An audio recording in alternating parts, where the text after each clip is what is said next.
Buon pomeriggio amiche, anche se siamo un po' in modalità vacanza, comunque qualche acquisto creativo si fa e io ho fatto un acquisto, guardate qui, dalla pallina. Ho approfittato che c'era qualche sconto, ma in realtà perché devo realizzare una parure che vi andrò a mostrare. Quindi giro la camera e vi mostro i prodotti e poi vi mostrerò anche alla fine, quindi restate fino alla fine, il progetto a cui sto lavorando e mi servivano questi materiali, quindi vi abbraccio, giro la camera e vi spiego Eccomi tutto. qui. Questo è il pacchetto della pallina, ho approfittato perché c'erano degli sconti, ma in realtà i materiali mi servivano, come già vi ho detto, e poi loro oltre i 30 euro mi pare che spediscono con 4 euro, quindi tramite Bartolini, super veloci, in 48 ore il pacco era già qui. Allora, cosa ho ordinato?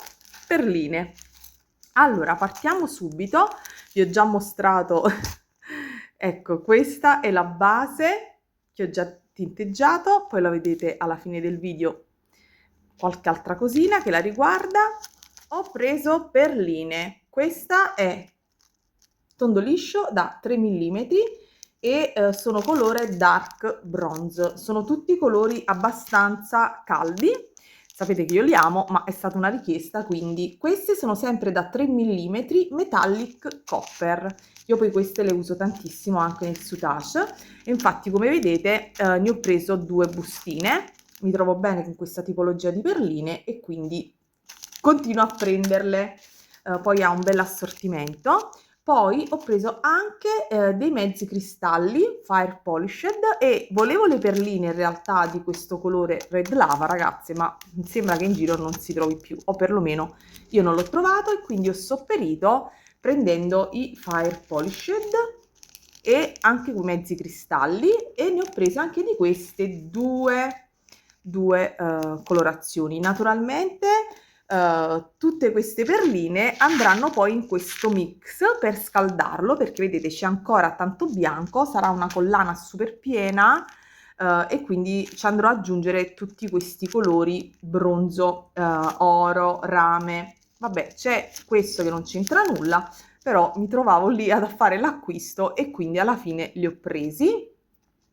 Sono la colorazione matte jet, quindi nero però colore matte, mi piacciono, mi ricorda un po' le perle in laviche, però quelle satinate. Questa è sempre dark bronze, però è da 4 mm. Mettiamo in ordine, quindi almeno faccio un recap con voi mentre ve le mostro. Speriamo di non aver fatto guai.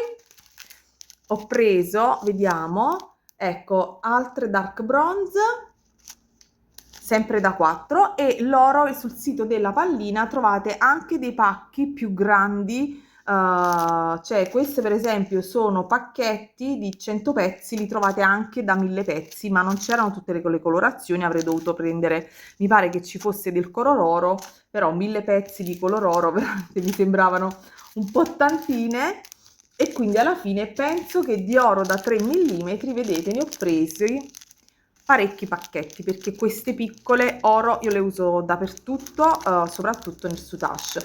Il prezzo che vedete in molti era scontato, quindi in realtà l'ho pagate qualcosina in meno. Per chi fosse interessato vi metto il link comunque della pallina. Non è un video collaborazioni ragazze, non è niente, è semplicemente un mio acquisto che sto condividendo così per stare un pochino sul canale. Poi della stessa colorazione oro, mi sa, sì, sono tutte matte metallic gold. Le ho prese anche nella dimensione più grande.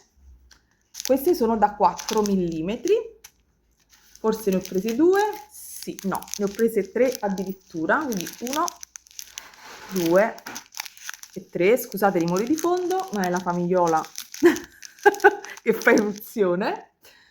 Anche questi, quindi 300 pezzi. Naturalmente non li inserirò tutti in questo mix perché altrimenti sarebbe poi veramente tanto, però una volta che mi trovavo a fare l'acquisto ne ho preso qualcosina in più. Altra confezione della colorazione copper.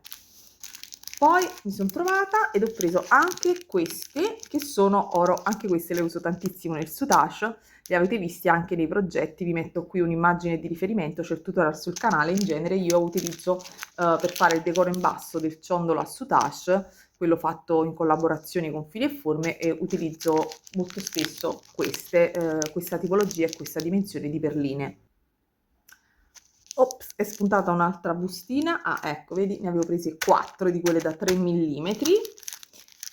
Pacchettino da 4 mm Red Lava. Io sono certa di avere nel mio laboratorio delle perline da 4 colore Red Lava, ma nel mio caos mastodontico, ragazze, io non le trovo. Le troverò, ne sono certa, prima o poi verranno fuori. Quindi in compenso ho preso questi da 4, da 6,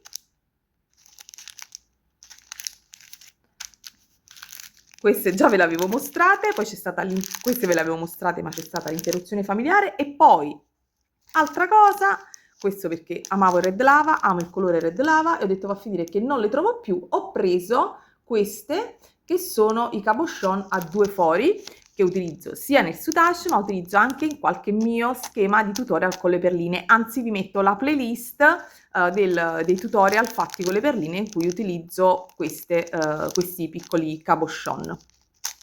Ok, ahimè, speravo in un omaggino, però non c'è nulla, quindi scatola vuota. Adesso andrò a sistemare tutte queste perline. Naturalmente una parte la andrò a mettere in questo mix, con cui poi andrò a rivestire questo bell'elemento. Ora, cosa c'è qui dentro? Ci sono naturalmente altre perline, prendiamo così un pochino a caso. Allora, ci sono delle perle di fiume, delle perle in vetro, ci sono dei cristalli. Queste sono le perline, stavo dicendo le kokeshi, le keshi, oddio, ho un lapsus. Comunque ci sono tante perline bianche, effetto anche, classiche. Però naturalmente in questo mix ci sono anche quelle oro. In questo mix ci voleva un po' di oro e un po' di bronzo in più, deve essere un po' più calda come colorazione. Quindi niente, vi lascio a un'altra piccolissima parte di video e vi abbraccio tutte. Mi raccomando, mettete like, iscrivetevi, condividete, fate hype e ditemi quale di questi colori è il vostro preferito. Ovviamente il mio è rame, copper e red lava. Ciao! Ed eccomi con uno dei miei top più sobri mentre provo quello che è il cartamodello della maxi collana che dovrò andare a realizzare.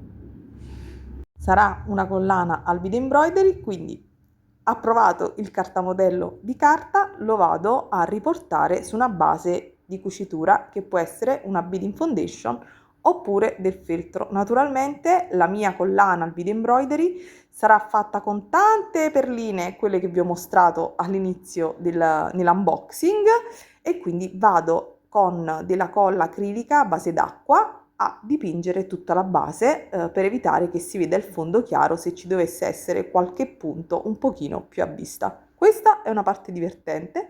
Naturalmente dopo aver coperto tutta quanta la parte, cosa si fa? Si aspetta semplicemente che si asciughi, ed ecco il mix di perline. Non cucirò in questo video, non ve lo mostrerò naturalmente cucito, perché in realtà mancavano quando ho girato questa parte di video. Che bello questo color rame di pittura, io lo amo. Mancavano proprio tutte le perline, quelle colore rame, verde lava, copper. Casomai in uno dei prossimi video la vedrete realizzata tutta la parure. Ora metto ad asciugare. Ciao!